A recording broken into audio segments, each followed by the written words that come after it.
प्रिय विद्यार्थियों, अपन बीए प्रथम वर्ष के द्वितीय प्रश्न पत्र भारतीय राजनीतिक विचार में स्वामी दयानंद के चिंतन के बारे में पढ़ रहे हैं। आज उसके सामाजिक चिंतन के बारे में अध्ययन करेंगे। सामाजिक क्षेत्र में उसका क्या योगदान रहा, उनका विचार क्या था। स्वामी जी मानव मात्र और संपूर्ण समाज की सेवा में विश्वास करने वाले सन्यासी थे। उन्होंने इस बात का अनुभव किया कि जब तक समाज में विविध अंधविश्वासों कुरीतियों का प्रचलन रहेगा, तब तक भारत में राष्ट्रीय जागृति और राष्ट्रीय कल्याण संभव नहीं है। स्वामी दयानंद ने भारतीय सामाजिक जीवन के विविध प्रसंगों पर गंभीरता के साथ विचार किया और उसके सामाजिक चिंतन की कुछ बातें इस प्रकार कही है। यानी जब तक हम स्वामी जी के चिंतन के सामाजिक विचारों को नहीं पढ़ेंगे, तब तक उसके विचारों का अध्ययन अपने आप में अपूर्ण है। उन्होंने भारत में उस समय फैली अंधविश्वास और विभिन्न कुरीतियों के प्रति जो प्रहार किए, उनमें सुधार की बात कही, उसका हम एक एक करके यहाँ अध्ययन करते हैं। प्रथमतः व्यक्ति और समाज एक दूसरे के पूरक। स्वामी दयानंद ने विश्वास व्यक्त किया कि व्यक्ति और समाज एक दूसरे के पूरक है। व्यक्ति का सर्वांगीण विकास समाज में रहकर ही संपन्न होता है और विकास की स्थिति को व्यक्ति तक ही सीमित कर देना एक भ्रांत धारणा है। समाज एक संगठित इकाई है और हमारा लक्ष्य यह होना चाहिए कि विकास का लाभ समाज के प्रत्येक सदस्य को प्राप्त हो। यानी समाज के जो हाशिए पर बैठे लोग हैं उस तक समाज विकास होना चाहिए, तभी हम कह सकते हैं कि सब समावेशी विकास हुआ है। इस प्रकार स्वामी जी समाज के प्रत्येक सदस्य के विकास को आवश्यक और महत्वपूर्ण मानते थे। गुण पर आधारित वर्ण व्यवस्था का समर्थन। यहाँ ये ध्यान देने योग्य बात है कि वर्ण व्यवस्था जो भारत में प्राचीन काल से चली आ रही, 4 वर्ण, वो फिर कर्म के आधार पर जाति में,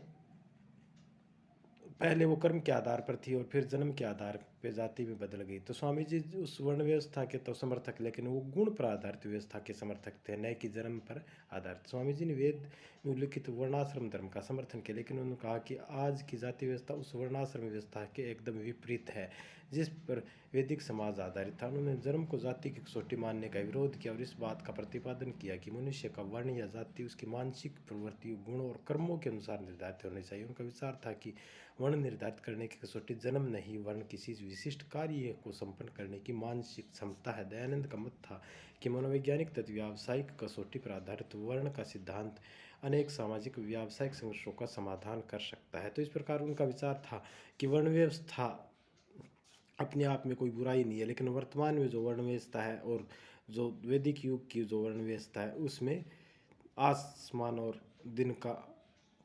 और स्थल के अंतर जैसा है। यानी कहने का तात्पर्य है कि वर्तमान में जो जाति व्यवस्था है वो जन्म पर आधारित है, जबकि उसका कहना था कि गुण और कर्म पर आधारित वर्ण व्यवस्था होनी चाहिए। आश्रम सिद्धांत का समर्थक। भारत में प्राचीन साहित्य में प्रत्येक व्यक्ति के जीवन को 4 आश्रमों में बांटा गया है: ब्रह्मचर्य, गृहस्थ, वानप्रस्थ और संन्यास। व्यक्ति का आयु 100 वर्ष समझकर यह व्यवस्था की गई और प्रत्येक आश्रम 25 वर्ष की आयु व्यतीत करता है व्यक्ति। स्वामी जी ने इस आश्रम सिद्धांत का समर्थन किया। उन्होंने कहा कि आज के समाज में जो घातक प्रतिस्पर्धा की स्थिति है, आश्रम सिद्धांत को अपनाने पर उस पर अंकुश लगाना और सामाजिक जीवन व्यवस्था स्थापित होना संभव है। आश्रम व्यवस्था जो भारत में प्राचीन काल में थी, तो स्वामी जी ने उनका भी समर्थन किया कि वर्तमान में भी उसकी प्रासंगिकता और उपयोगिता है। नारी गरिमा के प्रबल समर्थक। स्वामी दयानंद ने नारी की गरिमा का प्रबल समर्थन किया और हिंदू समाज में प्रचलित इस विचार का खंडन किया कि नारी पुरुष के समान नहीं है। उसे प्रकृति ने शरीर, स्वभाव, योग्यता और शक्ति की दृष्टि से पुरुष से भिन्न बनाया और ये भिन्नता उसे पुरुष की तुलना में है ही बनाती है। स्वामी जी इसका विरोध करते थे। जैसा कि हम पढ़ते हैं सामाजिक व्यवस्था में जो जातियों के आधार पर भेदभाव, छुआछूत की भावना, वैसे ही हमारे भारतीय समाज में जो विशेषकर मध्य युग के बाद में स्त्रियों के प्रति जो भेदभाव था, तो स्वामी जी ने उनका विरोध किया, क्योंकि अंधविश्वासों से घिरा और जो कुरीतियों से अंगीकृत भारत के सामाजिक जीवन में यह व्यवस्था घर कर गई कि स्त्रियां पुरुषों से निम्न होती है, जबकि स्वामी जी का कहना था कि उसमें किसी भी प्रकार का कोई भेदभाव नहीं होना चाहिए। स्वामी जी का मन मातृशक्ति के प्रति आदर से परिपूर्ण था। वे स्त्री जाति की पूर्ण स्वतंत्रता के पक्ष के सपक्षपाती थे।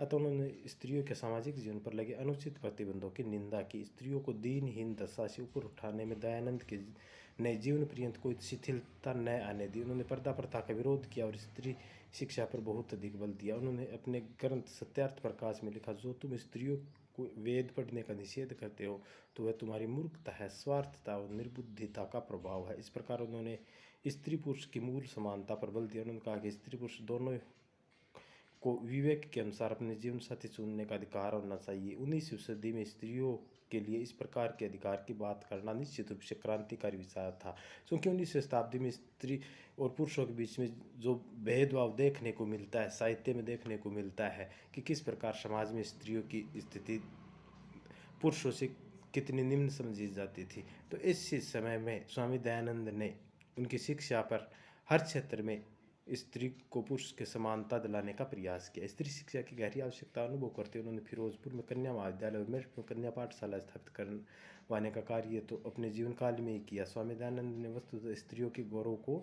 बढ़ाया। अगला है सामाजिक कुरीतियों का अंत आवश्यक।